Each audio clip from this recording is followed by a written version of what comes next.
Solvete omnes, we're going to take a quick look at what the Cambridge Elevate website can do.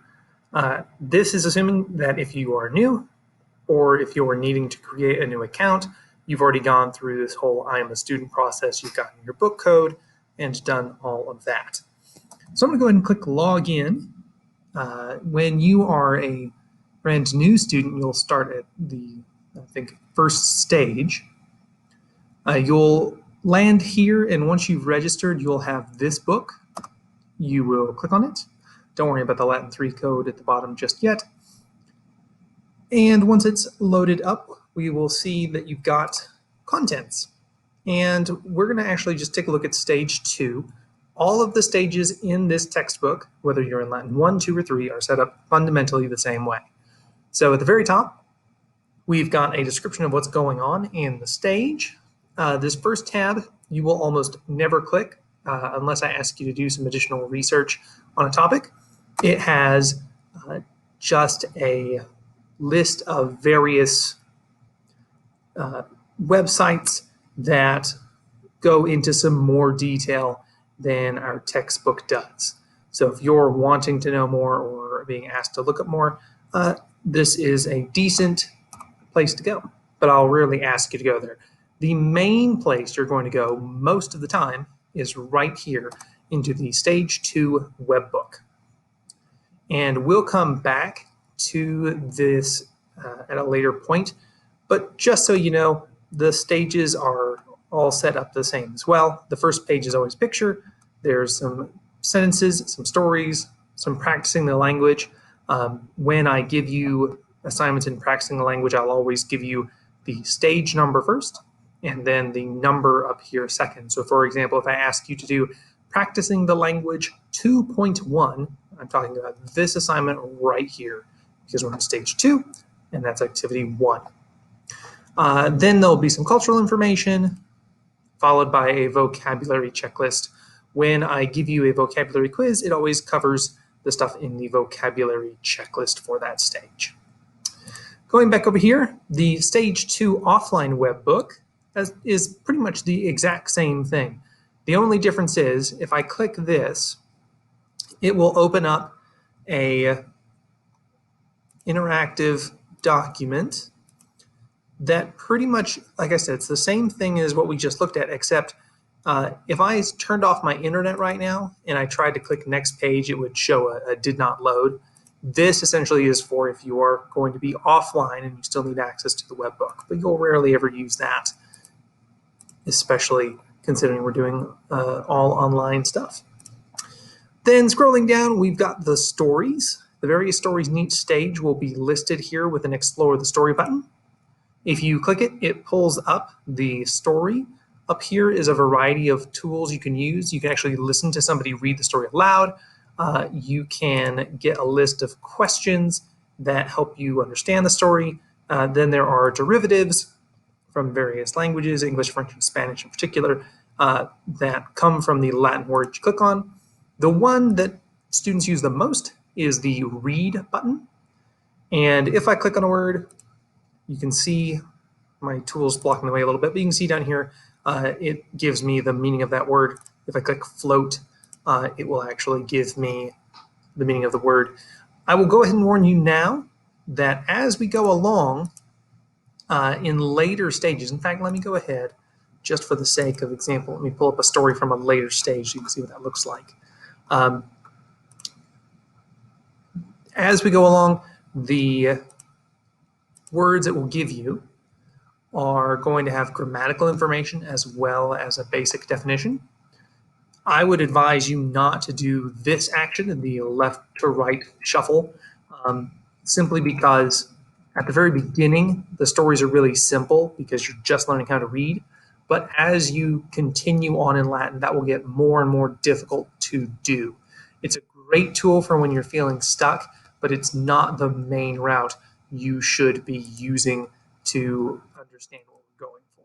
You really want to try and develop those reading skills in this class. And the activities we do will help you do that.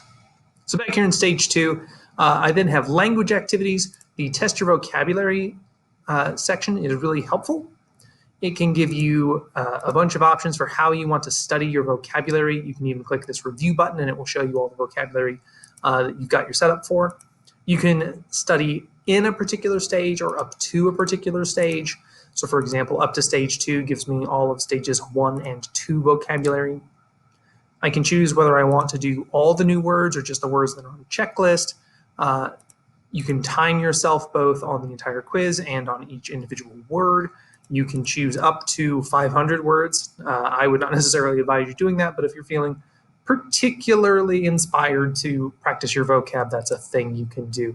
Finally, there's a multiple choice versus type in. If you're the kind of person like me that gets frustrated when I get something wrong for a tiny difference, type in can be kind of frustrating. It gets very particular about what you type in. If you type in a slight variant of the word it wants, it will count it wrong. So all the way down to if you forget to put the S at the end of a verb, it will count it wrong. This thing really is super helpful if you are going to be practicing vocabulary on a regular basis. I would recommend doing maybe 5 minutes, go through about 30 words. You can do that once or twice. That'll help you with a lot of the vocabulary. That's one of my first pieces of advice for any student who's having a hard time, is practice your vocabulary. Then we've got various sorting activities, little mini games where I have to take these words and click and drag them into the right spot. I'll just do this really quickly. And if I get some right, it'll give me a check mark. If I get something wrong, it'll give me a chance to do another go, and I can sort through them again until I get it right, or I've messed up that second time, it'll have me go on to the next one. When you finish with the 4 questions this gives, it actually pulls up a page that gives you a Latin quote. It says your percentage. It has some butterflies flapping around. I will often ask you to submit that one. So let me go ahead and just run through this so you can see what it looks like when it is done. And you can see what I specifically would want you to turn in, if I can get it up there. And we'll get some intentionally wrong this time. Just so you can see again what it looks like. If I can get it to go up there, come on. So I missed some, so I can try and fix it. And in fact, I'll intentionally mess up this one more time. So let me do one more try. I'm gonna miss it again though. Oh, it shows me what the answers are. Then I click on this feedback button. This is the page I was talking about. I will often ask you to take a screenshot of this. Make sure that the number actually is there, visible around the butterflies. So that's one of the things that you'll often do, and there's a number of these activities. Finally, there's practicing the language. You can often find these in the book, and not all the practicing the language activities in the book can be found right here. Only certain ones that match the format, where essentially I am filling in a blank and translating. So this gives me a number of choices. I can click on one. If I get it right, like I just did, I can try and translate it. That one I did perfectly. This time I'll mess it up a little bit. Let's go with the amicus. Oh, that's not right. Let's actually try. We'll get it wrong. Oh no! It gives me a little explanation of what I missed, some help to get it right next time, and then asking me to translate it again. If for some reason I mess it up, I'll click it, and it gives me corrections there as well. And if I go through all of these, I can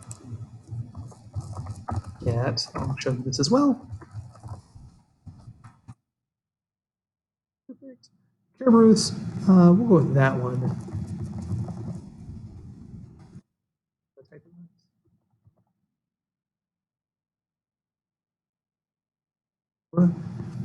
Just a couple more, and you'll see what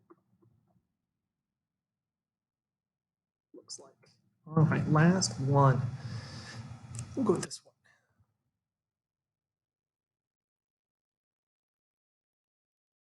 When I am finished, I can click print, and I'll put in my name. Print results, and it will actually give me a list of how I did. I will sometimes also ask you to submit this as an assignment, or I can see how you did. All right, going back here, a couple more things.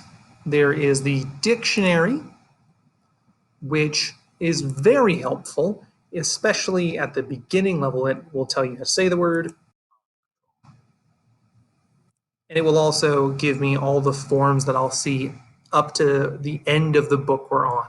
So for those of you who are Latin 1, this would be the Unit 1 dictionary that goes all the way to the end of the red book in stage 12.